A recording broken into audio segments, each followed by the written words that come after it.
All right, Zavo, we in the building, bro. What's good? What's happening? What's happening?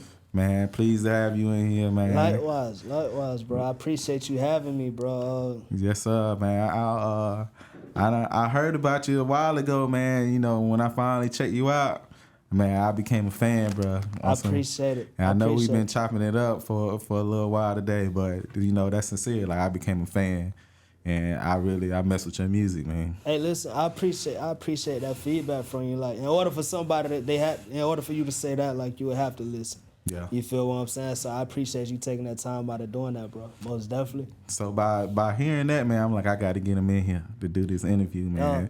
I couldn't wait to get around here. I got to put, you know, we all got our own looks. We all got our own base, man. I got to put mine on you. Yeah. I got to make sure they checking you out and know who you is. I appreciate that, bro. So let's start it from the beginning, bro. Okay. Tell the people where you from, man. All right, so I just I'm from Harlem, Florida. You feel me? Like I said, originally my roots, my family, as far as, you know, my mother's side of the family, my father's side of the family, they're originally, most of them from Riviera Beach, you feel me? But we moved to Clewiston, Harlem, Florida, you feel me, some years after, and I've been there my entire life for the most part. So that's what I represent, you feel me? That's what means the most to me is Harlem. So, and Harlem is just a small community, you feel what I'm saying? I look at it like you get some of everything in Harlem. Yeah. You feel me? You may go to a hood in Miami, you may go to a hood in New York, you may go to a hood in Atlanta, you know, and it's all a piece of that right there in Little Harlem. So, yeah.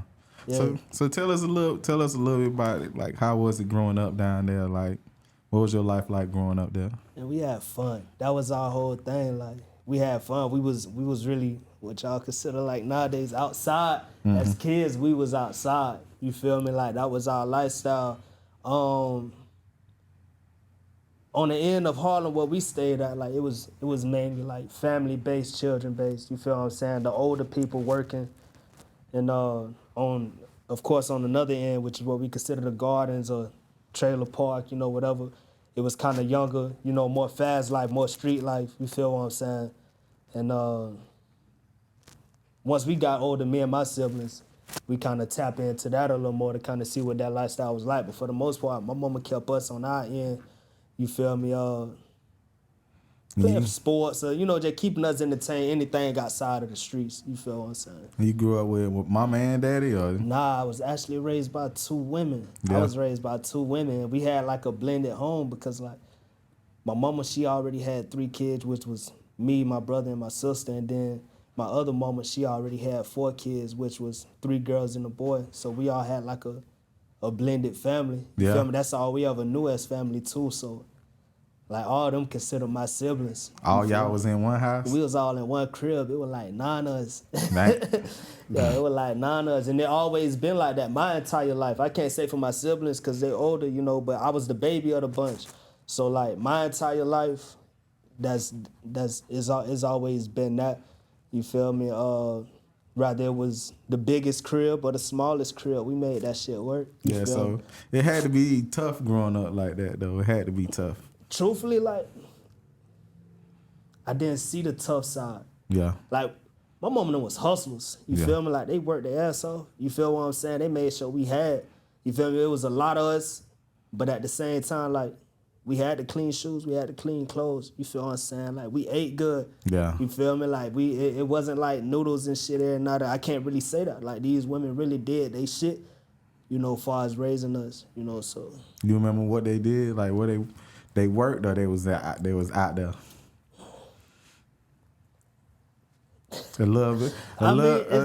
You weren't sure. No, I'm going to be 100% honest. They showed they work life, but I also knew they partied. Yeah. You feel what I'm saying? And they had party friends. Yeah. You feel what I'm saying? I tell people all the time, like, I knew what most people consider a bad bitch. I knew what a bad bitch looked like as a youngin'. Yeah. You feel me? The look of a bad bitch. You feel what the image of one. I knew what that was like since a youngin' because my mama done had stripper friends. Mm-hmm. And this is back late 90s, early 2000s. There wasn't no BBLs and all that shit going on. Nah. You feel what I'm saying? So it was. You either was or you wasn't. Yeah, you feel what I'm saying? So, like, it was just certain things that came with how my mom and them got and how they carried themselves and carried us, you know, helped us carry ourselves that that made it easy. You feel what I'm saying? They were straightforward with us. You Yeah. feel me? They ain't sugarcoat shit too much. They pretty much shot straight from the hip with us. So it wasn't too tough, bro, for real. We had love.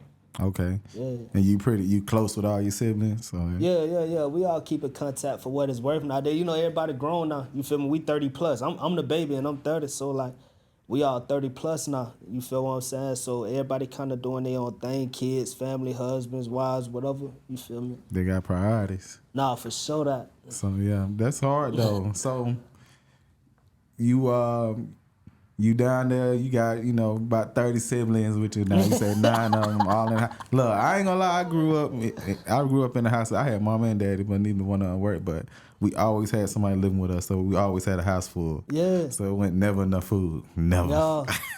Never. So that's dope that they was able to do that and get that done, man. That ain't easy. I mean, it was so many of us, so, you know, they had like food stamps, you feel what I'm saying? And Yeah. and then, you Got know, to. active baby daddies. You Yeah. feel me? You know, when necessary, you feel what I'm saying? Like, I don't know, the weight was always pulled, bro. Yeah. It's crazy how my mama used to cook. I can't make this shit up, bro. Like, she'll do, since it was so many of us, she'll do like white rice Yeah. and yellow rice. She'll do sweet peas and corn. Just in case one of the kids don't like Yeah. such and such. Now, whatever meat she cooked, that what the fuck we gonna eat. Yeah. You feel me? And she gonna cook enough to what, all right, y'all gonna eat this shit 2-3 days. Yeah. You feel what I'm saying? That's how it goes sometimes. You know, but That's good. I'm thankful for what it was.